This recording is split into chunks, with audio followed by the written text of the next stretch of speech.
Everyone in Riverton knew Serena Prescott, the heiress of the Prescott family, collected boyfriends for the short term and never kept them for long. In 5 years of marriage, she had gone through 99 new lovers. People in our circle said I had world-class patience, that I was the perfect husband who could endure anything. Then a swimming coach named Mason Clark appeared at Serena's side. Mason came from an ordinary family, yet he made her break her own rule about never bringing new lovers home. Serena gave me 2 choices. Either calmly accept him moving in, or take the money and leave, ending our marriage. Everyone was waiting to see me swallow my pride for love, and keep playing the useless, obedient husband. This time I chose divorce. Because in my last life, I chose to endure it, and all I got was Mason pushing further and further. He forbade Serena from sharing a room with me and only allowed her to see me once a month. In the end, the 2 of them had a son and a daughter and lived in endless glory. I guarded a marriage that existed in name only, then died of illness in a nursing home. Now that I've been given another life, I no longer have any attachment to her. I took half the fortune in exchange for the freedom of the rest of my life. The private room fell into a silence as dead as a morgue. A crack finally appeared in Serena Prescott's calm expression.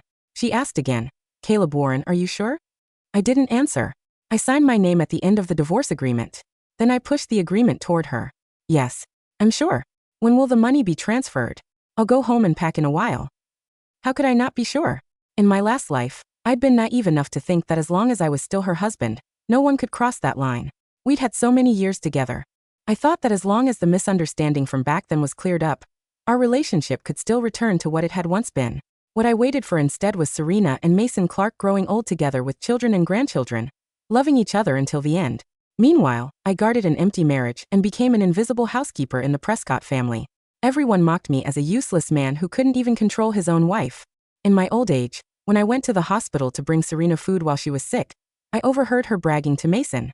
She said the scandal back then, the one about me spending the night with 5 women, had been arranged by her. Honestly, there was nothing wrong with him. He was just too boring. Who'd want to spend a lifetime with a dull block of wood like that? "You're really ruthless," Mason said. She laughed softly, without the slightest guilt. If I hadn't been ruthless, how would he have obediently listened to me and let me cheat? It hit me like a bolt of lightning. No wonder every time I tried to explain, she coldly told me to shut up. Because she'd known the truth all along. She didn't love me anymore, but she used a lie as a shackle and trapped me for an entire lifetime. She trampled my feelings underfoot, watched me suffer for her, and took pride in it. Now looking at her young face again, I felt no love at all. Only a wave of nausea. The whispers in the private room began again. "Look at that. He's playing hard to get, isn't he? I bet he won't last 3 days before he comes crying back to Serena." Exactly. Without the Prescott family, what is he? Someone deliberately turned toward Mason and exclaimed in an exaggerated tone. "Still, our Mason is young, handsome, and in great shape. Serena must be so lucky at night. Unlike certain older men who look like they can't even stand upright." Mason, the person being praised, pressed his lips together and pretended to be shy. "It's not just at night. Daytime too. I've got the stamina, after all." He deliberately glanced at me and added with an innocent expression, "Oh, I didn't mean the old man can't perform. Please don't misunderstand."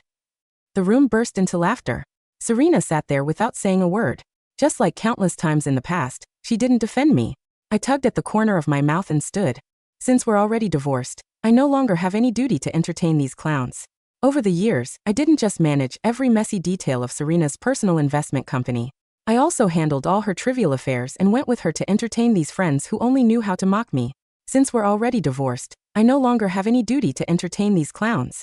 In the decorative mirror in the hallway, I saw my reflection. My skin was sallow, my eyes were sunken, and my gaze was full of a bone-deep exhaustion. I was only 30, yet I looked 50. I tugged at the corner of my mouth.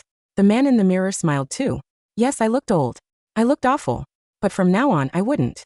I had just taken a step when Serena's voice sounded behind me. I was a little surprised. I hadn't expected her to actually follow me out. "I know you're only acting out of anger. How about this? Move into that little villa in Northridge first. I'll visit you when I have time. Even if you no longer have the title, all these years still mean something." She crossed her arms. Her tone carried a trace of impatient charity. I refused coldly. "No thank you. I'm divorcing you willingly. If you really have even half a shred of feeling left for me, please transfer my share of the assets as soon as possible." With that, I didn't look at her face turning ashen. I turned and strode away. When I walked out of the hotel, the winter wind struck me head-on, but I felt lighter than I had in years. By the time I got home, my belongings had been thrown into a corner by the door like trash. People were coming and going inside the villa. Movers were carrying things out. Richard and Margaret Prescott's laughter floated through the open doorway, full of joy. Mason is so much better. It hasn't even been 3 months, and our Serena is already pregnant. Unlike a certain useless man who occupied the position and couldn't give us a child. I lowered my eyes, hiding the mockery in them. Serena and I had once had a child too. I only found out after she'd already had it removed. She said she was still young and didn't want to be dragged down by a child so early. Later, when her parents blamed me harshly, I took all the responsibility onto myself. Serena simply watched me get cursed out by her parents without saying a word on my behalf. Back then, I kept making excuses for her. I told myself she just wasn't good at expressing herself. Now thinking back, love and the absence of love had always been obvious. In less than 3 hours, news alerts on my phone went wild. Prescott Group parents welcome new son-in-law in high-profile move. Former husband thrown out. Serena Prescott publicly announces grand wedding with Mason Clark. Serena, who had always been sparing with words in front of the media, gave a rare interview and warned everyone. Please don't spread baseless rumors and hurt Mason. I will pursue any false statements to the fullest extent. The public recognition and protection I'd dreamed of for years, she finally gave today. Only I wasn't the person receiving it. I swiped the video away and stared at the text message, showing that $500 million had arrived in my account. Then I smiled. I casually booked the most luxurious private club in Riverton. My phone buzzed nonstop. My best friend Miles Dawson called. Caleb? Are you all right? His voice on the other end was cautious, full of worry. I was in a good mood. I even laughed out loud. I'm great. Are you free? Come out for a spa and massage. My treat. Miles shrieked. Have you lost your mind? I relaxed under the hands of several masseurs and said lightly, I haven't lost my mind. I've just gotten divorced.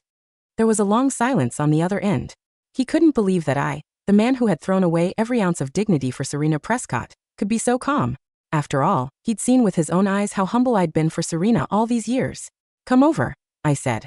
I need to talk to you about something anyway. I want to start a company. Holy shit. This time Miles's shout was full of wild joy.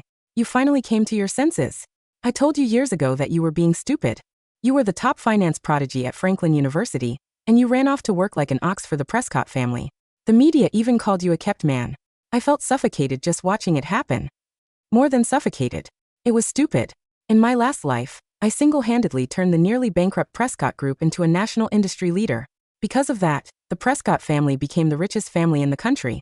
But I, the Prescott Group vice president who had worked myself to the bone, earned less than $1,000 a month. The trillion-dollar fortune I had spent my life building ultimately benefited Mason Clark and his children. Before I died, I couldn't even afford a $2 hot dog. I died cold, hungry, and destitute. This life, I wanted to see whether the Prescott family could still shine without me, Caleb Warren. Haircut, styling, full-body spa. After the full treatment, I looked like a completely different person. The hollow-eyed, gray-haired middle-aged man was gone. In his place stood a young man with neat black hair and a tall, straight frame. Miles walked around me, clicking his tongue in amazement. That's more like it. Back when you were at Franklin, you were definitely one of the better-looking guys. The way you looked before was so shabby I could barely stand to see it. In the past, to please Serena's parents, I had barely spent a penny on myself. Even if I had only $1,000 in hand, $900 had to go toward the Prescott household's daily expenses. Even then, they still thought I was after their money, an insatiable parasite. Now I didn't care anymore. I snapped my fingers, ordered several bottles of the most expensive liquor in the club, and smiled at Miles. Tonight, we drink until we drop. News that I was preparing to start a company spread quickly, and the market was soon full of gossip columns predicting my failure. A few people who truly understood my abilities quietly asked whether they could invest. More people called me overconfident and waited to watch me become a joke. Even Serena called me personally. Caleb Warren, you think you can start a company just because you have some money now? If you want to work, come back to Prescott Group. Don't embarrass the Prescott family out there. It was the same old belittling tactic. I calmly reminded her, Miss Prescott, we're already divorced. What I do has nothing to do with the Prescott family. Her breathing sharpened, but she still suppressed her anger. Enough. Stop acting out. Come back. That project with the Bennett family last time. Not my problem. I cut her off directly. You've got the wrong person. So that was why she had remembered me. There was a project she couldn't handle. I had secured several highly profitable international deals for Prescott Group. Without me, the people at Prescott couldn't manage the follow-up at all.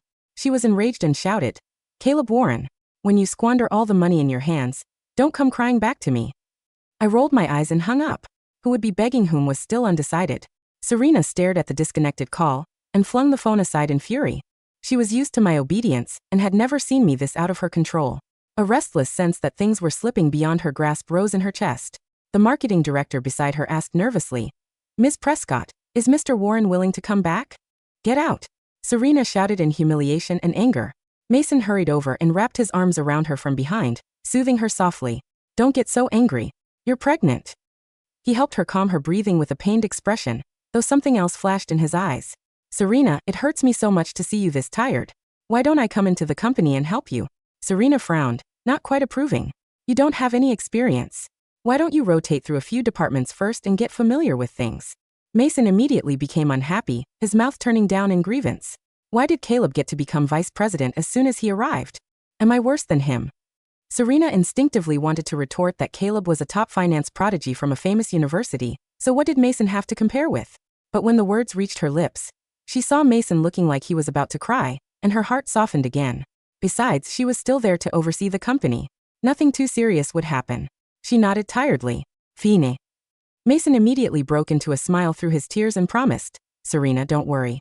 I'll definitely do better than Caleb."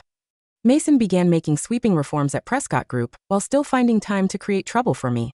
I had spent too many years in business. His little underhanded tricks were too crude to matter. I could dissolve them with a flick of my finger. While I was at it, I intercepted several small projects Prescott Group had been negotiating. Several old employees who had followed me at Prescott heard I had started my own firm and asked to join me. Ever since Mason found out they were my people, he had been openly and secretly suppressing and nitpicking them. Their days had become miserable. I accepted them all. Prescott Group suddenly lost more than a dozen core business staff, along with their client resources. Mason didn't care. He stuffed the company with his relatives and friends. In his eyes, Prescott Group was a huge enterprise. It wouldn't miss a few employees. Within 3 months, Prescott Group's problems erupted one after another. Several major projects in progress were snatched away by competitors. Panic spread through the company. Rumors flew everywhere. On my side, I led my team through several deals worth tens of millions, and our name began to ring out in the industry. I announced on the spot that everyone would get 3 paid days off, and that project bonuses would be doubled. The office erupted into cheers loud enough to shake the walls. Smiling, I went downstairs to buy coffee for my team, who were all running on adrenaline. But as soon as I reached the lobby, I ran into an unwelcome guest. I pretended not to see her and walked straight past Serena. She grabbed my wrist and glared at me in frustration. "Caleb Warren, what exactly do you want?" She looked terrible. Even her delicate makeup couldn't hide the exhaustion on her face. I pulled my hand free and said distantly, "Miss Prescott, I don't understand what you mean." She lowered her face and ordered me, "Stop making trouble. Shut down that little company of yours and come back with me." I was so speechless I almost laughed. Does Miss Prescott have memory loss? How many times do I have to remind you that we're divorced? You have no right to manage me. My attitude enraged her. Her voice rose sharply. "Don't push this too far, Caleb. Otherwise, there won't be another chance." She lifted her chin, as if granting me an enormous favor. "If you come back, I'll give you the CEO position this time." I watched her go mad with cold detachment. "No thanks. I'm not interested. You should leave the CEO position to your wonderful husband, Mason Clark." She froze, then suddenly seemed to understand something and laughed. "So that's it. You're jealous about the title." She thought she had seen through me. "You're really that possessive? Fine, this was my fault. In 2 years I'll remarry you. Happy? But there won't be another wedding. Don't make trouble in front of Mason. I'm afraid he'll be hurt." I had never been so speechless. What on earth had I been thinking back then, to fall in love with such an arrogant, stupid woman? "I don't want to remarry you. I just want you to get lost. Looking at you for even one more second makes me sick." That sentence completely ignited her fury. "Caleb Warren, you really think you're strong enough now? In Riverton, crushing you is easier than crushing an ant. I don't mind making you lose everything." As soon as she finished, a crisp, pleasant voice sounded behind her. "Really? I'd love to see how Miss Prescott plans to make him lose everything." Serena turned toward the voice. Her face stiffened as if she'd seen a ghost. The heavy glass doors of the lobby swung silent, but the cold air that followed. The woman who had just spoken seemed to freeze the polished marble beneath our feet. Serena turned toward the voice. The arrogant, triumphant curl of her lips vanished instantly, her face turning a pasty, yellow shade of gray as if she had just seen a ghost. Elena." Serena's voice dropped a full octave, losing all of its high society authority. What are you doing here?" Standing near the reception desk was Elena Sinclair, the sole heiress of the Sinclair Group, the oldest and most powerful old money dynasty in the country. She was wearing a tailored charcoal wool coat over a simple white silk blouse, her dark hair pinned back in a classic chignon. In Riverton, the Prescott family was rich, but compared to the Sinclairs, they were nothing more than vulgar, loud upstarts who had gotten lucky during a real estate boom. Elena walked over, her heels making a sharp, steady click-clack on the marble. Her gaze swept over Serena's rumpled blazer, then rested on my face, her sharp, dark eyes warming with a quiet respect. I was just about to have lunch with my new business partner, Caleb, Elena said, her voice quiet but carrying clearly through the high-ceilinged lobby. But it appears the Prescott Group's parenting has failed to teach their daughter basic manners. Partner? Serena gasped, her hands clenching into fists at her sides. Elena, you invested in his company? But he is the chief financial strategist of Vanguard Capital, Miss Prescott. Elena interrupted, her tone turning ice cold. And more importantly, my family's foundation has just transferred 50% of our regional investment portfolio to his firm's management. She looked at Serena, a thin, mocking smile touching her lips. I heard you were planning to crush him, Miss Prescott. I'd love to see how you plan to do that when every single bank in Riverton knows that a move against Caleb Warren is a direct move against the Sinclair Group. The silence in the lobby was deafening. The security guards and the receptionist stood frozen, their eyes wide as they stared at the sudden absolute defeat of the city's most arrogant heiress. Serena stood there, her face shifting between red and pale. She looked at me, then at Elena, her lips trembling as she realized that the useless, obedient husband she had thrown out of her house was now standing on a platform she couldn't even reach. Let's go, Caleb, Elena said, turning her back on Serena. The restaurant is waiting. Thank you, Elena, I said. I didn't look back at Serena. I walked past her, my long, straight frame catching the golden light of the winter sun as we stepped through the glass doors. The corporate collapse of the Prescott Group was not a sudden explosion, but a slow, dry rot that began at the very top. With the departure of the 12 core business staff who had followed me to Vanguard Capital, the daily operations of Prescott Group's primary shipping and retail lines fell into complete chaos. Mason Clark, the young athletic genius Serena had promoted to vice president, had spent his first month in office replacing our experienced warehouse managers with his personal friends and cousins from his rural hometown. Mr. Clark, the marketing director, stood in the doorway of the executive office, his face pale with panic. The Bennett Group. They just sent a formal cancellation notice for the Southside project. They said the logistics templates we submitted yesterday were completely wrong. Mason sat at his large mahogany desk, his hand holding a cup of hot espresso, his tailored suit jacket open to show off his chest. He looked annoyed. What's wrong with the templates? I used the standard ones from my high school business class. The director looked as if he were about to throw up. This is an international shipping contract, Mr. Clark. We aren't shipping vegetables across the county. If the customs clearance isn't processed by Friday, our ships will be seized by the Federal Port Authority. Then go talk to the Port Authority. Mason snapped, waving his hand dismissively. What do I pay you for? Figure it out. Mr. Sterling, the Port Authority director is Caleb Warren's former classmate at Franklin, the director whispered, his voice shaking. He won't even take our calls. The double doors of the office were pushed open, and Serena walked in. She looked terrible. Her face was pale under her heavy makeup, her pregnant belly prominent under her silk dress. The peace she had expected to enjoy after throwing me out had turned into a never-ending nightmare of corporate crises and late-night board meetings. Mason, she said, her voice dry and tired. Did you sign the financial transfer for the insurance payment? I used that money to buy the deposit for our new yacht, Serena. Mason muttered, his tone instantly turning into a soft, defensive pout. You said we needed to show our friends we were living the wealthy life? And the baby wanted to see the sea. Serena froze. She looked at his pretty, tearful face, and for the first time in 3 months, she didn't feel her heart melt with pity. She felt a cold, sickening wave of disgust. The insurance payment was $5 million, Mason, she whispered, her voice shaking.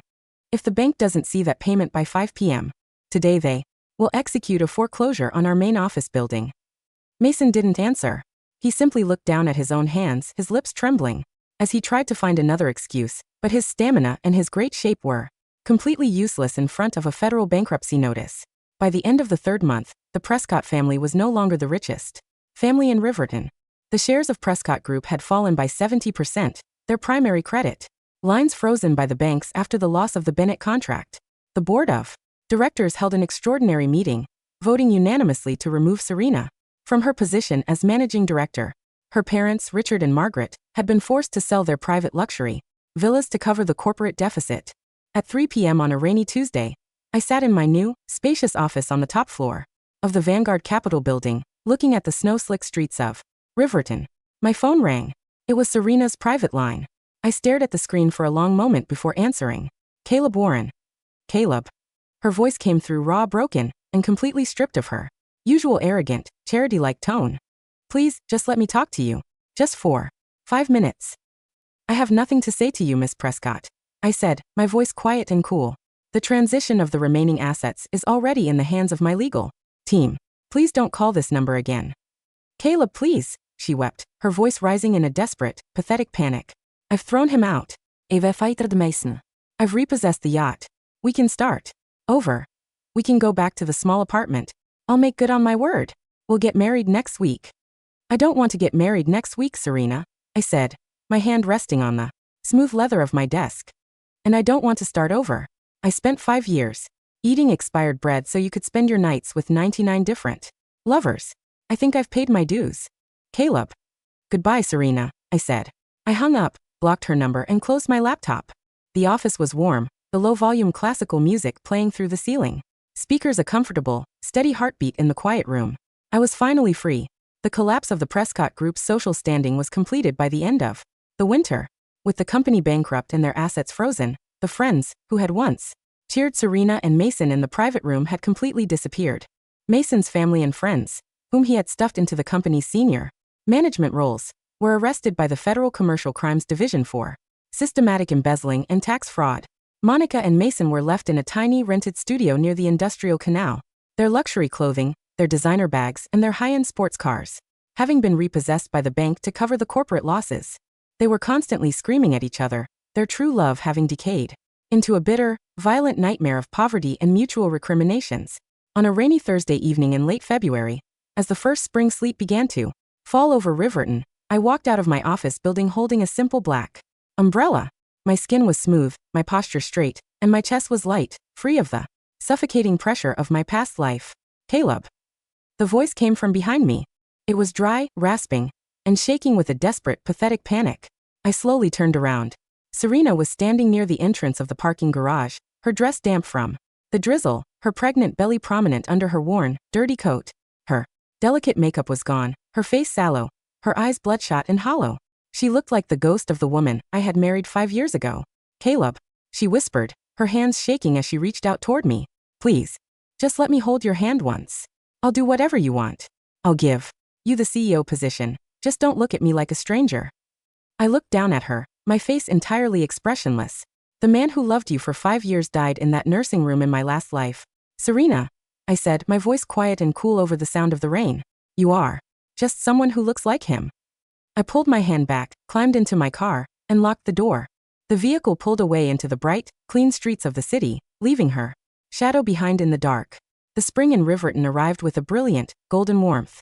The Vanguard Capital Group had completed the grand transition of the national logistics line, the opening ceremony attended by the country's most respected corporate leaders and old money dynasties. I stood near the grand entrance of the harbor pavilion, wearing a simple white silk shirt under a custom charcoal blazer, my skin glowing under the warm lights. Elena Sinclair walked up to me, a glass of champagne in her hand, her eyes filled with a quiet, respectful admiration. Congratulations on the opening, Caleb, she said, her voice deep and warm. The logistics network is magnificent. Thank you, Elena, I smiled. She reached out, her hand gently, tentatively wrapping around my palm to shake it. My hand was warm, dry, and entirely steady. I closed my eyes, letting the sensation from my fingertips transmit her inner world into my brain. In my mind, there was a quiet, sunlit library filled with books and green plants. Near the window sat a man in a charcoal suit, reading. It was me. But this time I didn't pull my hand back. I didn't feel the cold panic or the urge to run away. I opened my eyes, looked into her honest, warm eyes, and squeezed her hand back, letting her warmth fill my palm. The red carpet was behind me, the corporate wars were over, and the woman who had treated me like a useless, empty block of wood was gone, leaving only the quiet, beautiful dawn of a life that was finally, truly mine. I took a deep, clean breath and walked into the warm light of my future.